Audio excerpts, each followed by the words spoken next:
Hello, everybody, and welcome to another episode of HazMat 101 Consultants Presents Spotlight. I am here with Mike Loom from the Dallas Fire Department. It seems like I just saw you not too long ago. But we're here to talk about an interesting concept, a unit that I didn't know existed. Haven't seen this type of configuration before, but it's going to be pretty cool. But before we do that, Mike, thanks for joining us, and tell us a little bit about yourself in Dallas Fire Department. My name is Mike Loom. I'm a driver engineer on Truck 3. Fire Station 3 houses our HazMat team. Hired on in 2005, made driver in 2010. Worked a brief stint at Engine 51. Went to Truck 4 in 2014. Joined the HazMat team around mid-16. So that's Nice. what I've been. And how does your HazMat team operate? How's it work out? Currently, we have 10 members assigned to the station, all three shifts, A, B, and C. Our truck company will jump onto the HazMat vehicle, and we will respond with the HazMat rig, the engine, and the ambulance. The ambulance being our paramedics for the HazMat team, not for patients. So. And they're firefighter paramedics, right? Absolutely, yes. Right. Cool. They're awesome too. Awesome. Well, I know it's been a while since we've been trying to get this together, and I appreciate you taking the time and do this so we can show everybody, and instead of people reinventing the wheel, which is kind of what we're doing this for, maybe some people can pick up some little tips and tricks on maybe their new rig or this concept, which is pretty cool. So we're going to get to it right now. And before we get going too far, I just want to mention this. This is probably one of the coolest. I didn't realize it was wood, but we want to give a shout out to Woods. That's with an S _wood_shop, who is a firefighter. It's a firefighter-owned business. And he made this wood plaque with a Dallas Fire HazMat design. And who did he do that for? He did it. He made that for one of our founding members of the HazMat team in Dallas, Lieutenant Steve Harris. I want to say, well, I'm not going to give dates because I don't want to get it wrong, but he was one of the first guys. He went through HazMat Class 1.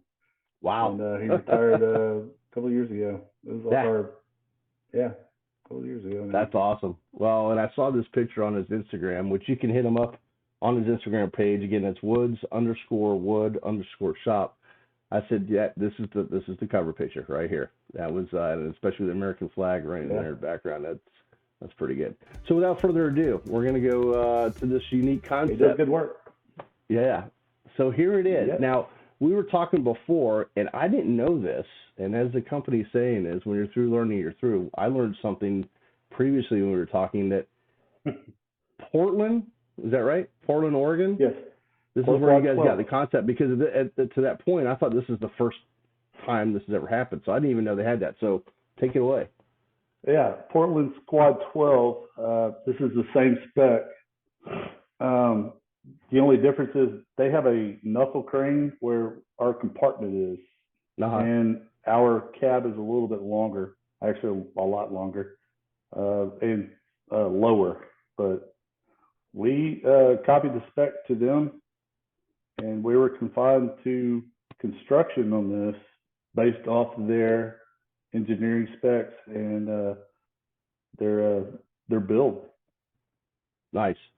Yeah, it's pretty cool. Like I said, I'd never seen anything like it before, so I was like, oh, this is interesting.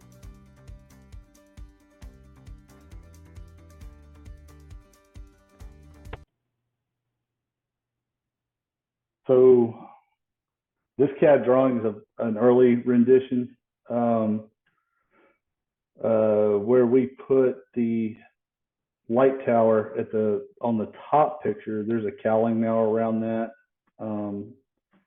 But basically, this is one of the first drafts. Not not much different than what we received.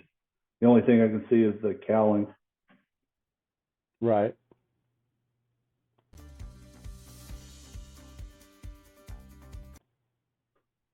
Same on the officer side. It's really a unique truck. Like I said, when I saw this, I was like, that's cool stuff right there. And very purpose built. So, of course, we had to do on the roto ray. We had to put green lights on there. Now we're going to talk a little bit more about this outside compartment in a minute. That rear compartment in just a few minutes, yes. Because that's pretty cool as well. And as we saw, this is the schematics video is shown from them. So we appreciate them sending the schematics and letting us post it up on there. So without further ado, we're going to get into some of the compartments. All right. And like I said, the rear, you guys are going to see something interesting in that rear compartment in minutes. But right here we go. Starting up top.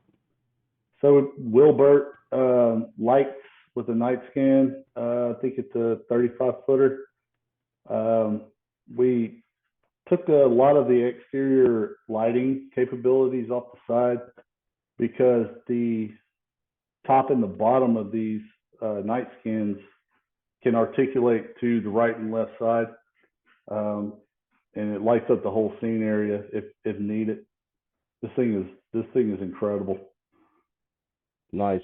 Yeah, that's a lot of people are going to different lighting packages now that are just so much brighter. It's unbelievable. It's almost like daytime. Yeah, it is.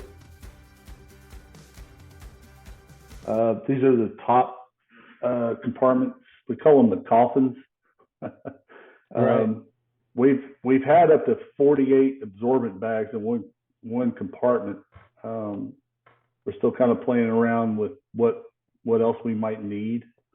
So, we put this thing in service in December. I think it was December 14th.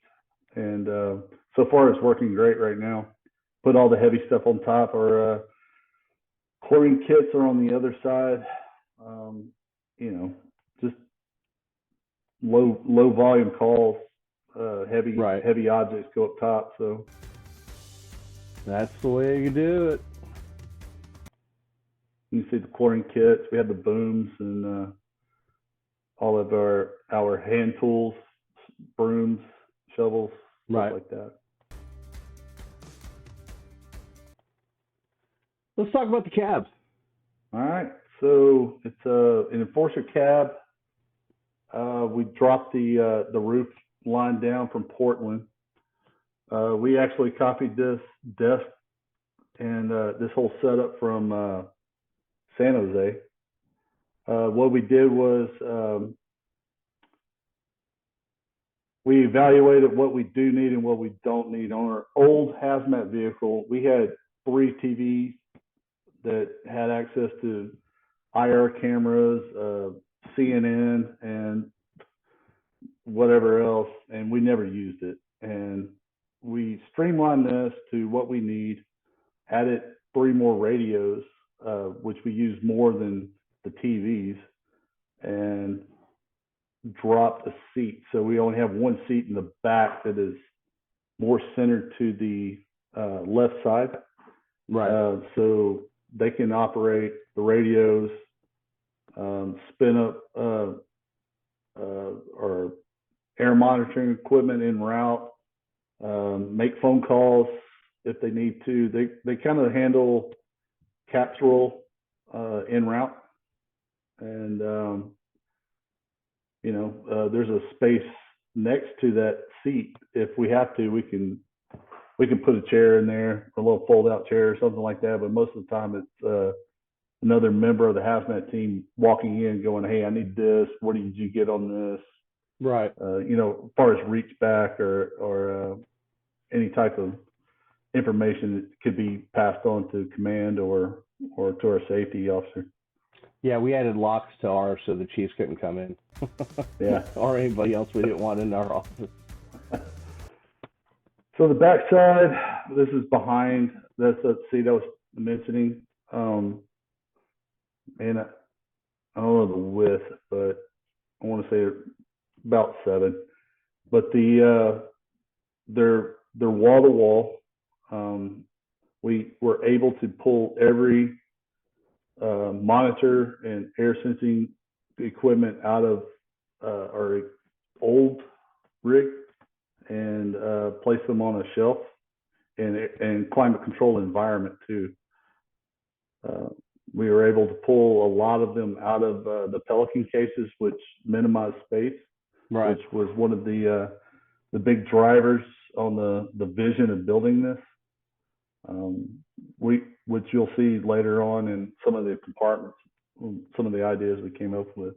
Yeah, and it's good to have the meters out. We were talking earlier that a lot of, not a lot, but there's people out there that are having drift in their sensors, and some of that may actually be from the Pelican case and how they're made, or the gaskets or foam or whatever it's in there. There's a couple different reasons why it's happening, but a lot of people have noticed that drift has gone away once they were able to, and not everybody's able to, but once they're able to store it in a similar fashion. Plus, it's in chargers and so on. So right.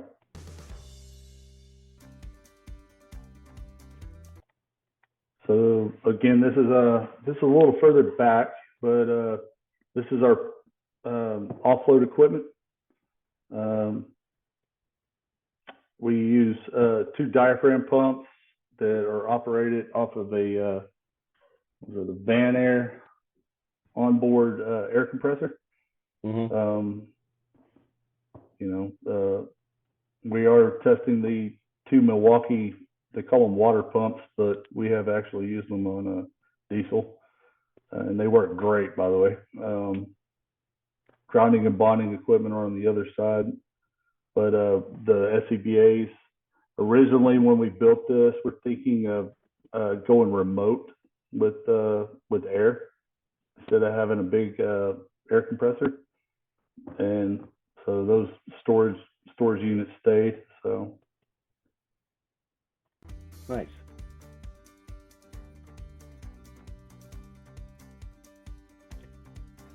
And I gotta mention this because we've talked about it before.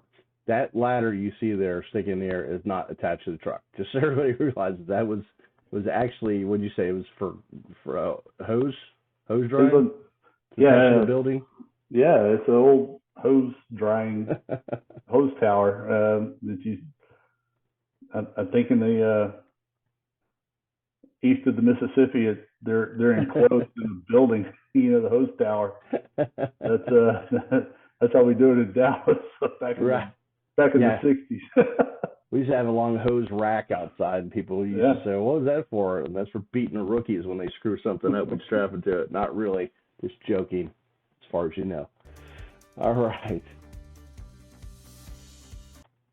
All right, so this compartment was actually the knuckle crane in Portland. Okay. So we erased the knuckle crane and just, hey man, you got room. So we built a compartment there. Right now, it's holding a little bit of our Decon equipment that is going to be moved to the other side once a shelf is completed. The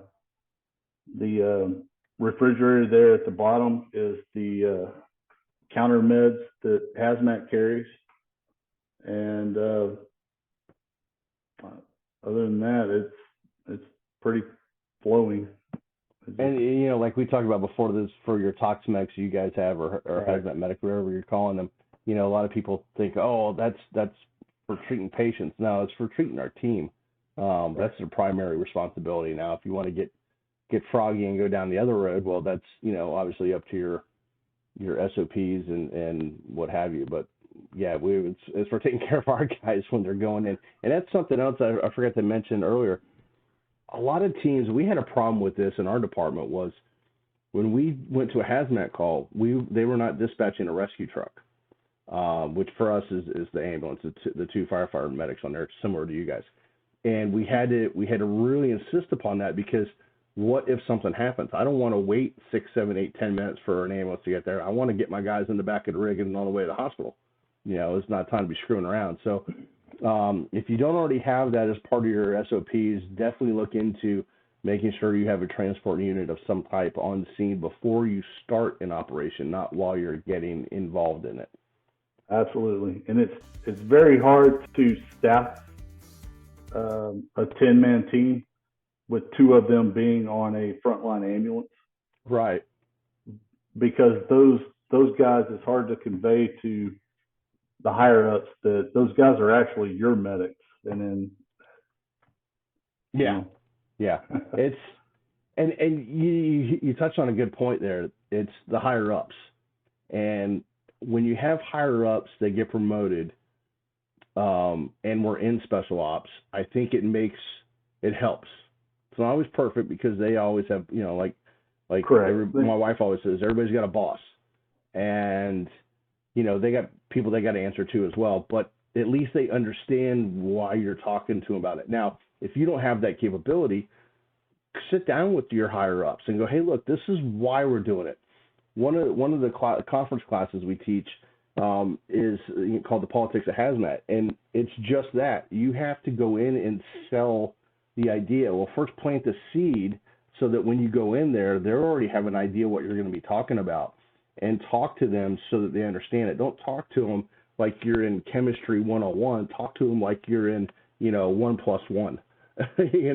That's how you got to do it, and then hopefully they'll rationalize it. It took some time, but they finally came around. So this is our van air unit.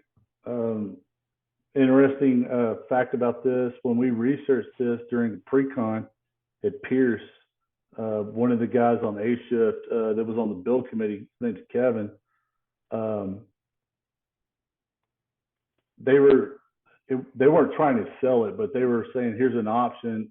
It's a PTO-driven air compressor. And before we committed to it, they gave us, I want to say it was Fairfax County HazMat. Don't quote me, but he got in touch with them, and they had that unit, and he said that the PTO air conditioner would not work for what we do. It's not working for them. Like, go with this, and this is so overbuilt. This will actually run a jackhammer. So this is usually pulled at a construction site on a trailer. So nice. This thing is awesome. Very nice. So moving back, our tool boards will hold our Mustang clamps, which we use to go in the holes and cut off or shut off gas lines. We have 3 stingers, and the front of that, if you see the clear portion tube, that's one of the pneumatic stinger, like drum offloads. Uh-huh. And then all the shelf space is just throw down equipment, maybe plugs, our HazMat tags for our bags when we wrap up, absorbent and stuff like that. Just easy access. And you said you guys don't do over 2-inch lines, right? Gas lines. I think. I know. I have not done over a 2-inch gas line. Yeah, we definitely. I think we're only go to 2, but anything where you need a hydraulic clamp, that's where we stopped and we let the gas company handle that. We're not jumping down. Yeah. Jumping down there, and like I said, we still have cast iron. So you see, we got some of that too. Some of these gas guys jumping down there and welding that thing up in the hole. It's incredible. Yeah. So, well, they definitely know what they're doing. They've been down there doing it for a long time. That's for sure. Yeah. So this is our saddle tank, basically our petrol offload. 2 diaphragm pumps, the battery operated Milwaukee pumps. This poly system inside that shelf. If anyone's speccing out a vehicle, try to find out your resources around town. if they have capabilities of building poly, which has to be poly welded, you can do a lot of custom stuff, man. And this right here, we dropped this truck off 2 weeks later. We came back with complete custom shelving and stuff, like just drop in plastic. Is pretty neat.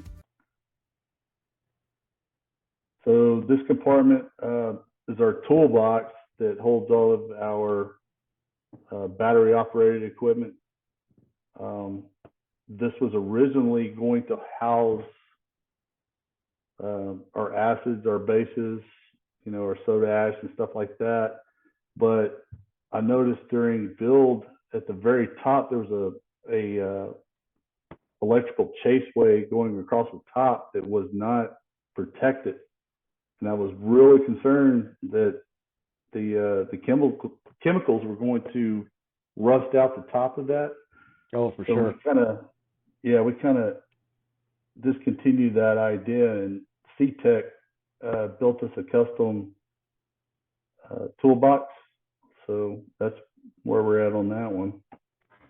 Nice. That's a good use of that compartment, though. So to show the space, this rear compartment, we still have ample room on the walls at the bottom. This houses our batteries and Tillerman's equipment. It's kind of just an open spot.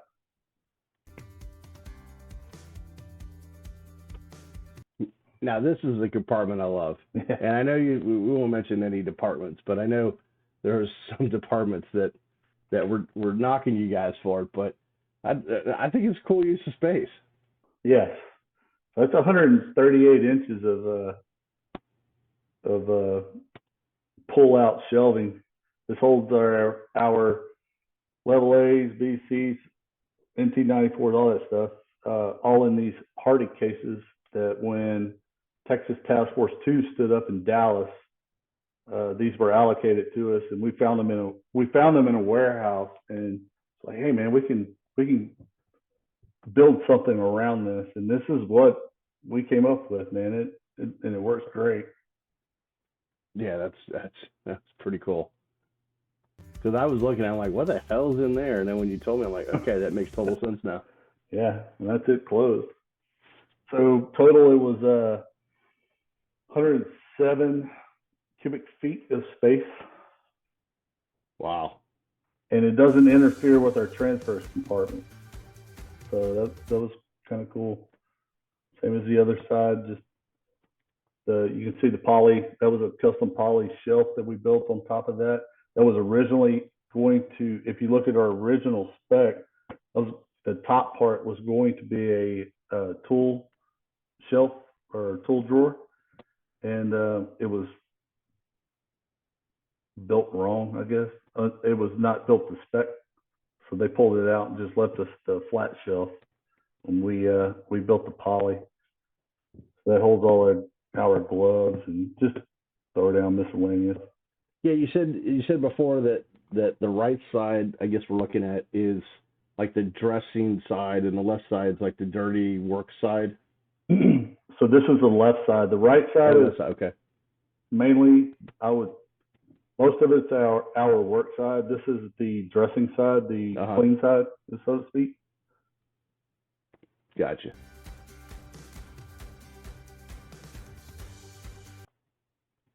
Okay, same as the other side. This is our this would be our entry side. Inside that toolbox has our 2020 kits,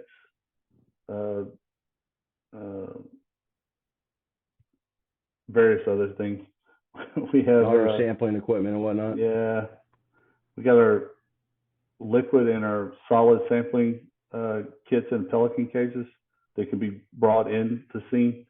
And all of the backup stuff is inside that case or inside that toolbox. Gotcha. So interesting concept we came up with. We had a whole compartment that was allocated to pre-assembled SCBAs. Realizing that we needed space, we came up with this idea to actually disassemble the SCBAs, put the frames inside of a case, and assemble on scene. So we have the top, which is our SCBA frames. Of course, you see the bottles. In the pack out case, we have our face pieces. Right. And in the black, we have our Seaburn canisters and cartridges and whatnot. Canisters, yep. Yeah. Mm-hmm. And we'll come back to that because this was a great idea on paper, and I'll revisit that. This compartment, like I said earlier, one of our goals was to combine two vehicles into one. All this equipment used to be on a Ford F-750 that would chase the HazMat vehicle. So we built this compartment. This will actually hold 3 of these tri-packs and one overpack drum. And every single one of those red cases, these are pack outs. That was part of the mission too, was to standardize compartment space utilizing the same packing instead of having different Pelican cases and stuff like that. Let's just use the same thing and just take them out of the Pelican case and put them in this. And you can still buy foam and stuff. So the top 2, there's 6 of them, and on the bottom there, this is our grounding and bonding system. Right. So we have the AEMC grounding system behind that Pelican case, and this is a grounding system too. So we combined a lot of equipment into small space. You guys have a lot more room than probably most HazMat trucks, that's for sure. Yeah.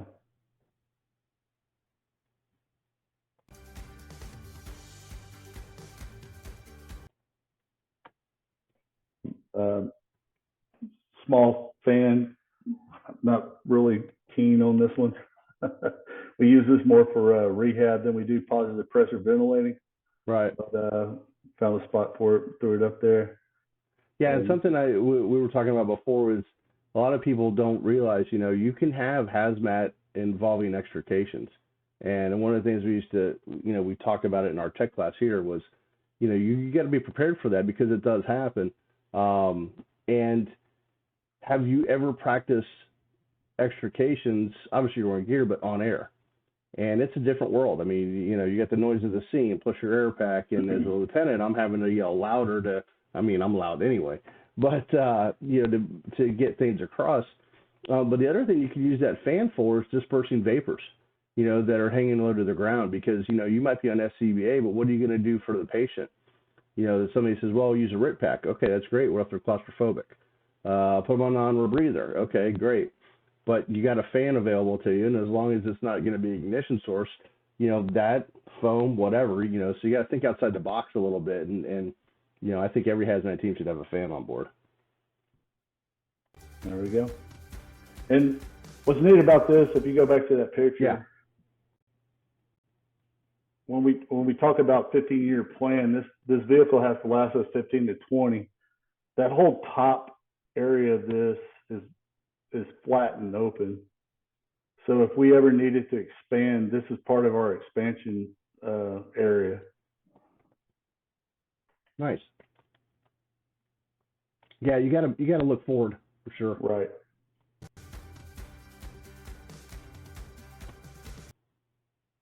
All right, so you see the SCBA frames, the mast there. We originally wanted to deploy out of a deployment case, which you saw in that last picture. Right. Some of the incidents we're running up on, and it is known, and we're working on a fix. Required us to deploy in an SCBA quicker than what you can get out of a case. So we're throwing these here. This is going to be our rehab compartment right now. Right. We're waiting on a shelf to be built. If you go back 2 slides to the overpack, above these drums are gonna it's gonna be a shelf, and we're going to put the chairs, the skids, all that stuff up there. And this other one's going to be allocated to the rehab. So the other picture with the SCBAs in the case, that's going to be reconfigured probably within the next 2 or 3 months to have an actual deployment SCBA ready for 2 guys. Well, you know, and that's the thing too, is that even with our new rig, they're still tweaking stuff. You know, it's a constant work in progress. Constant. You find out what works and what doesn't work once you actually get the rig on, you know, in the house and on scenes. Absolutely. So that is a pretty rig. No doubt. Like I told you earlier, I look forward to because like I said, we were confined to specs by Pierce, and look forward to fire departments grabbing this and making it different. You know, expanding it. I would love to add one more compartment. You know. Yeah. I told you in 10 years you won't even notice this thing. Right. It's gonna be old. Well, you know, like I was saying before, we went from a van to a Coca-Cola truck to a split tilt cab to now this big dual axle thing we've got now in Orlando. So things change, and you got to kind of change with it. And like I said, when I first saw this rig come out, I'm like, holy shit, that's pretty cool. You know, and not knowing Portland had one as well. But so we're sitting at 50 feet. We're 8 feet shorter than the tiller truck in our station.